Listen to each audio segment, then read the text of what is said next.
শুনলাম এই প্যান্ডেলটা নাকি অন্য জায়গায় হওয়ার কথা ছিল, যেখানে হওয়ার কথা ছিল সেই ভাই নাকি এই জায়গাটা শাসকের চাপে নাকি জায়গাটা দেয়নি।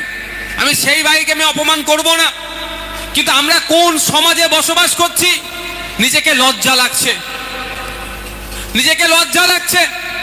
একটা এই যে প্রোগ্রামটা হচ্ছে সাধারণ মানুষ উপকৃত হবে, এই রক্তটা যখন ব্লাড ব্যাংকে যাবে, মানুষের যখন রক্তের প্রয়োজন হবে, একবারের জন্য কিন্তু ব্লাড ব্যাংকে গিয়ে বলবে না যে আমি তৃণমূল করি, আমাকে তৃণমূলে রক্ত দাও, আইএসএফের আমার রক্তের প্রয়োজন নাই, একথা কিন্তু কেউ বলে না।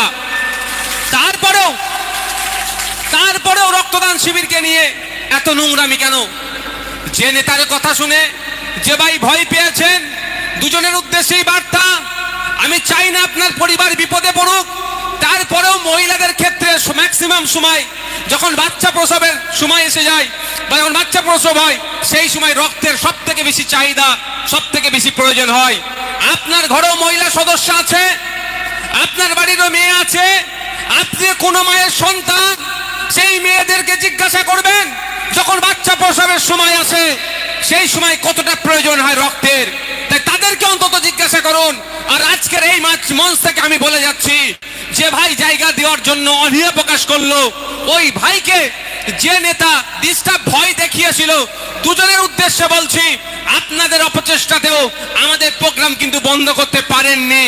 আপনারা ব্লক জুড়ে যে রক্তদান শিবির করবেন, আমরা একটা অঞ্চলে তার থেকে বেশি রক্তদান করে দেখিয়ে দেব আমার মা বোনেরা প্রস্তুত আছে। তাই জায়গায় বলি, রক্তের প্রয়োজন আপনারও হতে পারে, রক্তের প্রয়োজন আমারও হতে পারে, রক্তের প্রয়োজন বাংলার মানুষের হতে পারে। এই রক্তের যে ঘাটতি চলছে সেই পূরণের জন্যই আমরা রক্তদান শিবির করছি। এই রক্তদান শিবির থেকে আমি অঙ্গীকার করে যাচ্ছি, যে ভাই জায়গা দেওয়ার জন্য মনস্থির করলো, পরবর্তীতে পার্টির চাপে নাকি সে জায়গায় দেয়নি, যে পার্টির নেতাটা চাপ দিয়েছিল তারও উদ্দেশ্যে আমার বার্তা, যদি কোনো সময় রক্তের প্রয়োজন হয় আমার নেতাগুলোদেরকে জানাবেন, গোপনে আপনার রক্তের ব্যবস্থা আইএসএফ করে দেবে। আপনার প্রচার আমরা পাবলিক ডোমেইনে দেব না। আপনারও রক্তের প্রয়োজন হয়, আপনার হয় না, আপনার পরিবারের হয়, কিন্তু দুর্ভাগ্যের বিষয়, রক্তের জাত ছিল না, রক্তের ধর্ম ছিল না, রক্তের বর্ণ ছিল না, রক্তের রাজনৈতিক পরিচয় ছিল না। তৃণমূল কংগ্রেস বাংলাতে রক্তের রাজনৈতিক পরিচয়টাও নতুন করে তোলার চেষ্টা করছে।